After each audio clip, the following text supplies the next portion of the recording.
Welcome to The Right Atmosphere, podcast for writers, brought to you by Atmosphere Press, the only publisher that puts rewarding and meaningful author experiences above all else.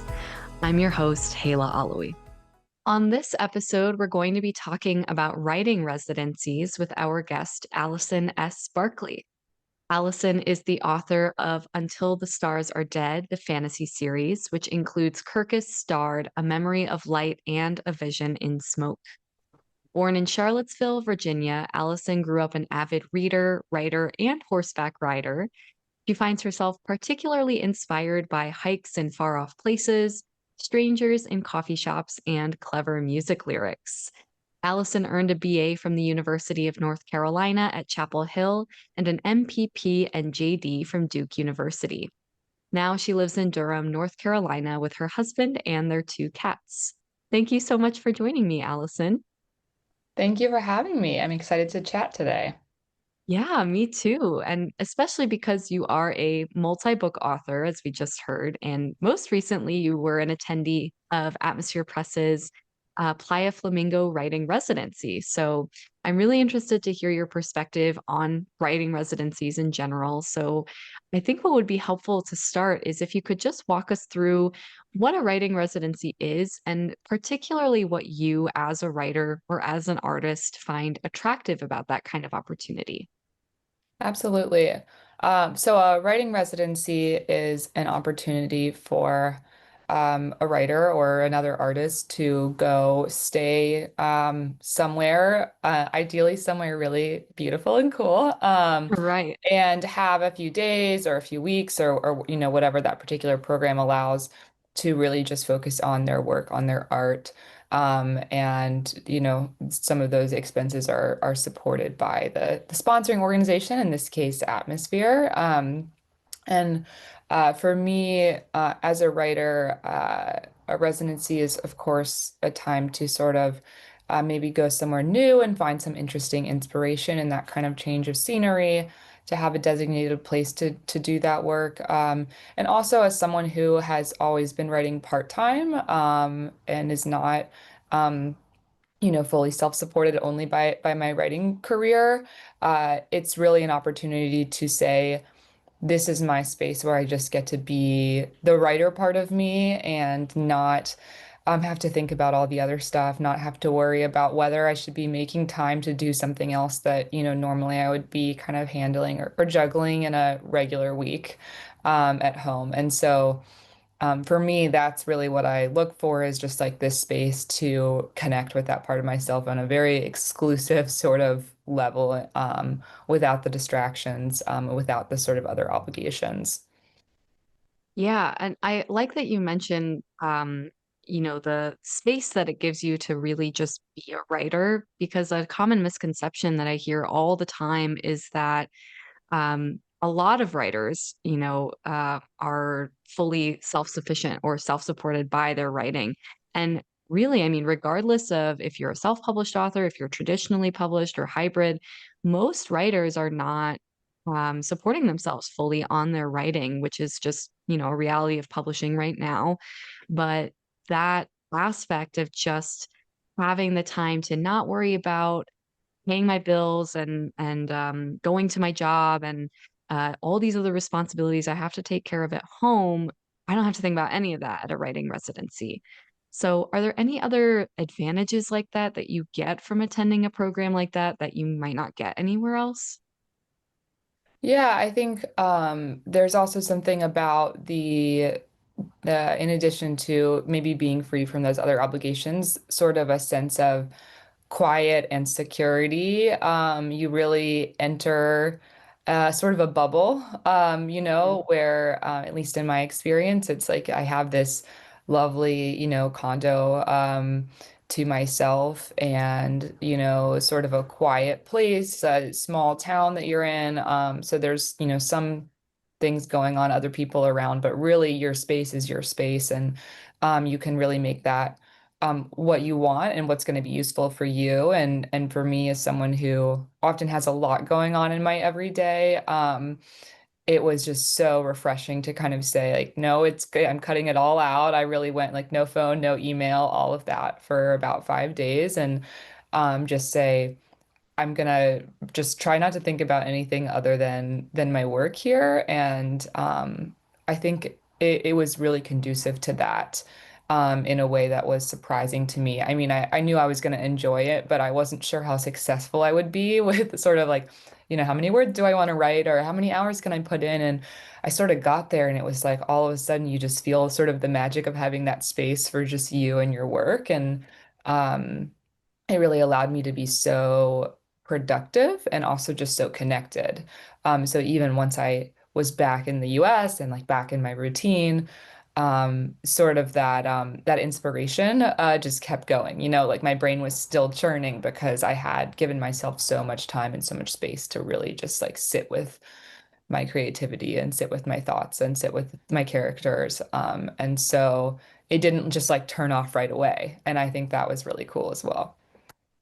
Yeah, it's kind of a relief to hear that too, because I personally have never attended a writing residency. And part of the reason I've never applied to one is I have this real nervousness about kind of squandering that time and feeling guilty about taking up that time and then just not writing. But it's relieving to hear that just the nature of what you're doing and why you're there is in itself inspiring. So, maybe that's not a fear I need to hang on to necessarily.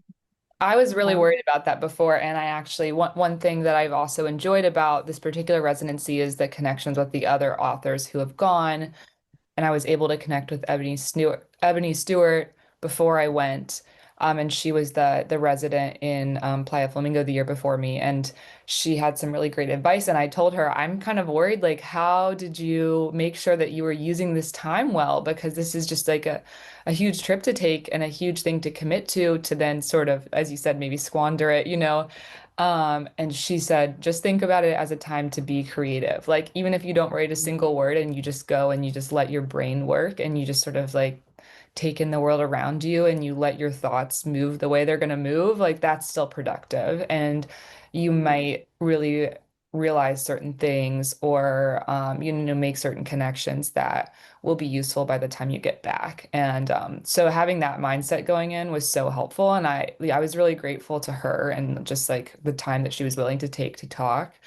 And she just kind of shared a lot of advice that I've continued to think about is in my sort of writing journey beyond the residency. And so that was a really cool, it's sort of like a connection that I made with her that I wouldn't have otherwise. I don't know how we would have crossed paths. And so that's very special.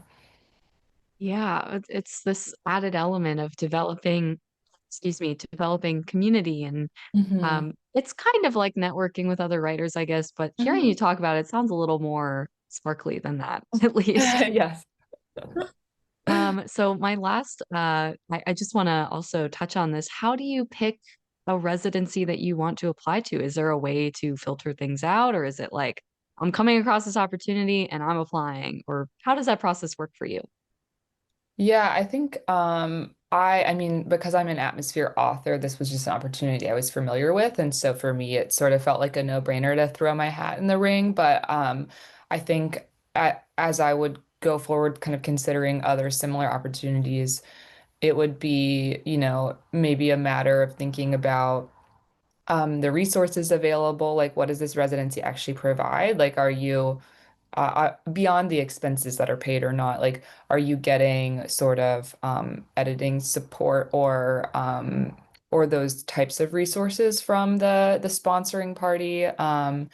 And also, I mean, where is it? Like, obviously Mm, that's sort of a clear one. I think I definitely wouldn't encourage ruling out anything based on the location unless you know you like can't get yourself there. Because I think like for me, I was never like I need to go to Playa Flamingo like specifically. That was not really a place I was familiar with at all. But I think I ended right. up really loving it and having this sort of unique Mm, experience that was a bit unexpected. And so that was really cool. So I think kind of no matter where it is, it could be something that's interesting and different. But depending on maybe the type of work or the type of book or poetry or whatever it is that you're working on, maybe there might be different locations that are particularly interesting to you in different ways. I do tend to bring in a lot of sort of like natural elements and like descriptions to my work. And so I really enjoy being in a place that is kind of immersed in nature, and this particular residency, really is.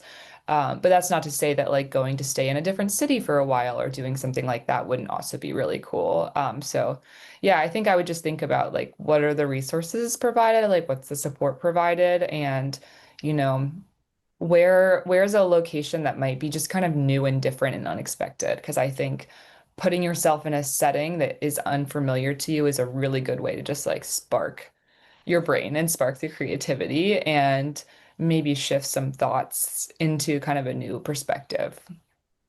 Yeah, that's such a great point about, pushing yourself in that way. I think there's this natural tendency to just, when you're thinking about a limited offer sort of opportunity, like for example, writing residency where only a few people are going to get selected, how am I just going to naturally rule out as much as possible, whether it's being overly selective or maybe it's a form of Mhm. self-sabotage or whatever. So that's such a good thing to remember is like, maybe I wasn't initially drawn to this location or this setting, but what can I learn from that? Maybe it will push me. So I really like that point. And before we say goodbye to our guest, I'm happy to say that this episode is brought to you by Atmosphere Press, the only publisher that puts rewarding and meaningful author experiences above all else.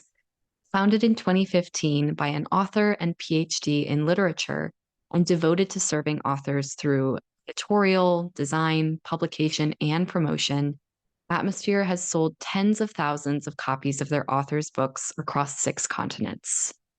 Visit atmospherepress.com to sign up for Atmosphere's newsletter, The Launchpad, and to learn about submission opportunities, event news, and free book, publicity, and writing residency giveaways. And Allyson, where should our listeners go to learn more about you and what it is that you do? I have a website. It's asbarkleybooks.com. And then I'm fairly active on my Instagram, which all my social media and newsletter and whatnot are linked through my website. But my Instagram is Allyson S Barkley Books. So pretty easy to find me there. And my first two books are available pretty much anywhere. So you can find them on Amazon or Barnes& and Noble or IndieBound or wherever you want to look. That sounds great. Thank you so much, Allyson. And thanks to all the listeners for tuning in. I'm so excited to see everyone on the next episode. Thank you so much for joining us on this episode of The Right Atmosphere, the Advice for Writers podcast. If you liked what you heard, please leave a review and share this podcast with the writers in your life. And if you're ready to take the next step in your publication journey, visit atmospherepress.com to submit your manuscript for publication consideration or to learn more about writing and what it is that we do. I'm Hala. Thanks for listening, and I'll catch you in the next episode.